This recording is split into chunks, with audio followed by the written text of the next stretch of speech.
ಅಸ್ಸಲಾಮು ಅಲೈಕುಮ್. Hi ನನ್ನ sweet family, ಹೇಗಿದ್ದೀರಾ? So ನಾನು ಇವತ್ತು ಮಾಡ್ತಾಯಿದ್ದೇನೆ ಚಿಕನ್ ಮಲಾಯಿ ಮಾಡ್ತಾಯಿದ್ದೇನೆ. ತುಂಬ ಟೇಸ್ಟಿಯಾಗಿದೆ, ಕ್ರೀಮಿಯಾಗಿ ಚಿಕನ್ ಮಲಾಯಿ ಕರಿ. ಒಂದು ಸತಿ ಈ ಥರ ಟ್ರೈ ಮಾಡಿ, ಖಂಡಿತ ನಿಮಗೆ ಇಷ್ಟ ಆಗ್ಬೋದು. ರೈಸ್, ಚಪಾತಿ, ರೊಟ್ಟಿಗೆ ಎಲ್ಲ ಸೂಪರ್ ಕಾಂಬಿನೇಷನ್. ಟ್ರೈ ಮಾಡಿ, ಇಷ್ಟ ಆದರೆ ಸಬ್ಸ್ಕ್ರೈಬ್ ಮಾಡಿ.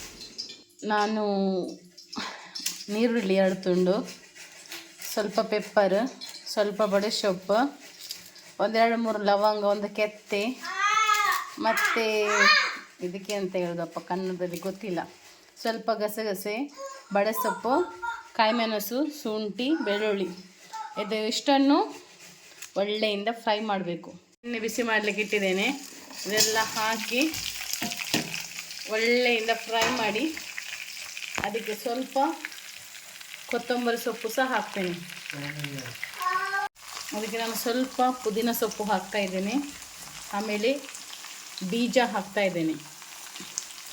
ಇದು ಒಳ್ಳೆಯಿಂದ ಫ್ರೈ ಆಗಬೇಕು.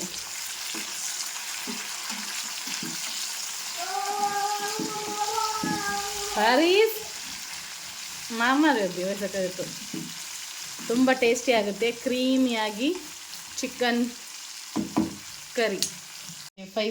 ಫೌಜಾನ್ ಇದು ಮಾಡ್ತಾಯಿದ್ದಾನೆ, ಕ್ಯಾರೆಟದು ಹಲ್ವಾ ಮಾಡು ಅಂತ ಹೇಳಿ. ರೆಸಿಪಿ ನೆಕ್ಸ್ಟ್ ಟೈಮ್ ಹಾಕ್ತೇನೆ, ಈಗ ಹಾಕ್ಲಿಕ್ಕೆ ಆಗೋದಿಲ್ಲ.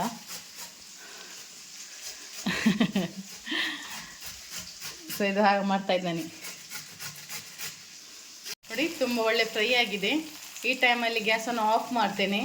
ಚಪ್ಪೆ ಆದ ನಂತರ ಮಿಕ್ಸರ್ ಜಾರಲ್ಲಿ ಸಣ್ಣಾಗಿ ರುಬ್ಕೊಳ್ಬೇಕು. ಇಷ್ಟೇ ಆದರೆ ಸಾಕು.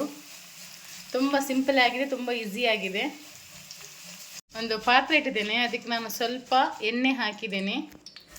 ಅದಕ್ಕೆ ನಾನು ಸ್ವಲ್ಪ ಒಂದು ಗರಂ ಮಸಾಲ ಎಲೆ ಹಾಕಿದ್ದೇನೆ. ನಾನು 1 kg ಅಷ್ಟು ಮಾಡ್ತಾ ಇದ್ದೇನೆ ಚಿಕನ್. ಆಮೇಲೆ ಅದಕ್ಕೆ ಹಾಕ್ತಾ ಇದ್ದೇನೆ ಚಿಕನ್.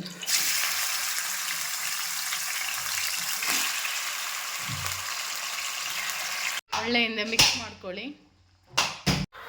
ಇದಕ್ಕೆ ನಾನು ಈಗ ಮಸಾಲೆ ಹಾಕ್ತಾ ಇದ್ದೇನೆ.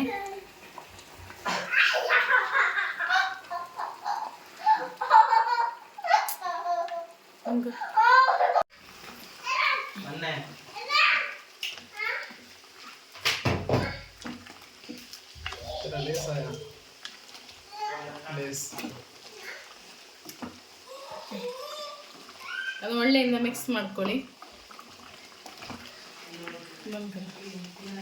ಒಳ್ಳೆಯಿಂದ ಮಿಕ್ಸ್ ಮಾಡಿದೆ. ಈ ಟೈಮಲ್ಲಿ ಉಪ್ಪು ಹಾಕಬೇಕು.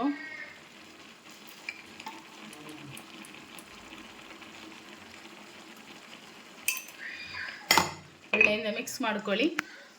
ಚಿಕನ್ ಬೇಯಲಿಕ್ಕೆ ಬಿಡಿ, 3/4 ಅಂಶ ಬೇಯಬೇಕು ನೋಡಿ. ಈಗ 3/4 ಅಂಶ ಬೆಂದಿದೆ. ಈ ಟೈಮಲ್ಲಿ ನಾನು ಸ್ವಲ್ಪ ಕೊತ್ತಂಬರಿ ಸೊಪ್ಪು, ಆಮೇಲೆ ಸ್ವಲ್ಪ ಕಸ್ತೂರಿ ಮೇಥಿ, ಆಮೇಲೆ ಸ್ವಲ್ಪ ಮೊಸರು ಹಾಕ್ತಾ ಇದ್ದೇನೆ. ಒಳ್ಳೆಯಿಂದ ಮಿಕ್ಸ್ ಮಾಡ್ಕೊಳ್ಳಿ.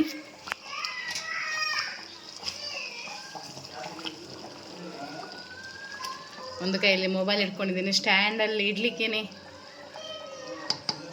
ಇಡಲಿಲ್ಲ. ಆಮೇಲೆ ನಾನು ಸ್ವಲ್ಪ ಕ್ರೀಮ್ ಹಾಕ್ತಾ ಇದ್ದೇನೆ, ವೈಟ್ ಕ್ರೀಮ್. ಈಗ ಒಳ್ಳೆ ಬಾಯ್ಲ್ ಬರಲಿ. 1/4 ಅಂಶ ಬೇಯಲಿಕ್ಕೆ ಇದೆ, ಫುಲ್ 1/4 ಅಂಶ ಬೇಯಲಿ. ಈಗ ಉಪ್ಪು ಎಲ್ಲ ನೋಡ್ಕೊಳ್ಳಿ. ಸ್ವಲ್ಪ ಮೊಸರು ಹಾಕಿದೆ, ಸ್ವಲ್ಪ ವೈಟ್ ಕ್ರೀಮ್ ಹಾಕಿದೆ, ಕೊತ್ತಂಬರಿ ಸೊಪ್ಪು, ಕಸ್ತೂರಿ ಮೇಥಿ ಇದೆಲ್ಲ ಹಾಕಬೇಕು 3/4 ಅಂಶ ಬೆಂದ ನಂತರ. ನಿಮಗೆ ಸ್ವಲ್ಪ ಗರಂ ಮಸಾಲ ಪುಡಿ ಬೇಕಾದರೆ ಈ ಟೈಮಲ್ಲಿ ಹಾಕ್ಕೊಳ್ಳಿ. ನಾನು ಹಾಕ್ತಾ ಇಲ್ಲ. ಜಾಸ್ತಿ ಗರಂ ಮಸಾಲ ಸ್ಮೆಲ್ ನನ್ನ ಮನೆಯಲ್ಲಿ ಯಾರು ತಿನ್ನಲ್ಲ, ಅದಕ್ಕೆ ನಿಮ್ಗೆ ಇಷ್ಟ ಇದ್ದರೆ ನೀವು ಹಾಕ್ಕೊಳ್ಬೋದು. ನೋಡಿ ಯಾವ ಥರ ಬಂದಿದೆ, ಕ್ರೀಮಿಯಾಗಿ ತುಂಬ ಟೇಸ್ಟಿ ಆಗುತ್ತೆ ರೆಸಿಪಿ. ಒಂದ್ಸತಿ ಟ್ರೈ ಮಾಡಿ, ಖಂಡಿತ ನಿಮಗೆ ಇಷ್ಟ ಆಗ್ಬೋದು. ನಾನು ಈ ಸೈಡಲ್ಲಿ ಗಾಜರ್ ಹಲ್ವಾ ಇಟ್ಟಿದ್ದೇನೆ, ಆಗ್ತಾ ಉಂಟು. ರೆಸಿಪಿ ಹಾಕಲಿಲ್ಲ ಗಾಜರ್ ಹಲ್ವಾದದ್ದು, carrot halwa. So next time ನಾನು ಹಾಕ್ತೀನಿ ರೆಸಿಪಿ. ಖಂಡಿತವಾಗಿ ಚಿಕನ್ ಟ್ರೈ ಮಾಡಿ, ನಿಮಗೆ ತುಂಬ ಇಷ್ಟ ಆಗ್ಬೋದು. ಈಗ ಗ್ಯಾಸನ್ನು ಆಫ್ ಮಾಡ್ತೇನೆ. ಗಾಜರ್ ಹಲ್ವಾ ಕಲರ್ ಹಾಕಲಿಲ್ಲ ನಾನು, ಒಳ್ಳೆ ಕಲರ್ ಬಂದಿದೆ ಅಲ್ವಾ. ರೆಸಿಪಿ ಹಾಕಲಿಲ್ಲ, ನೆಕ್ಸ್ಟ್ ಟೈಮ್ ಖಂಡಿತ ರೆಸಿಪಿ ಹಾಕ್ತೇನೆ. ರೆಸಿಪಿ ಬೇಕಾದರೆ ಹೇಳಿ, ತುಂಬ ಟೇಸ್ಟಿ ಆಗುತ್ತೆ. ಇದಕ್ಕೆ ಐಸ್ ಕ್ರೀಮ್ ಹಾಕಿ ತಿನ್ನಬೇಕು. ಇದು ಚಪ್ಪೆ ಆದ ನಂತರ ಫ್ರಿಜ್ಜಲ್ಲಿ ಇಡಬೇಕು, ಆಮೇಲೆ ಐಸ್ ಕ್ರೀಮ್ ಹಾಕಿ ತಿನ್ನಬೇಕು. Wow, super tasty. ಈ ನೋಡಿ ನಮ್ಮ ಚಿಕನ್ ಮಲಾಯ್ ಕರಿ ರೆಡಿ ಆಯಿತು. ತುಂಬ ಟೇಸ್ಟಿ ಆಗುತ್ತೆ. ಅದು ಪೆಪ್ಪರ್ ಸ್ವಲ್ಪ ಜಾಸ್ತಿನೇ ಹಾಕಿದ್ದೀನಿ. ಈ ಚಳಿಗಾಲದಲ್ಲಿ ಸೂಪರ್ ಟೇಸ್ಟಿಯಾದ ನಮ್ಮ ಚಿಕನ್ ಮಲಾಯ್ ಕರಿ ರೆಡಿ ಆಯಿತು. ಟ್ರೈ ಮಾಡಿ ಖಂಡಿತವಾಗಿ. ನಿಮಗೆ ಇಷ್ಟ ಆದರೆ ಒಂದು ಸಬ್ಸ್ಕ್ರೈಬ್ ಮಾಡಿ.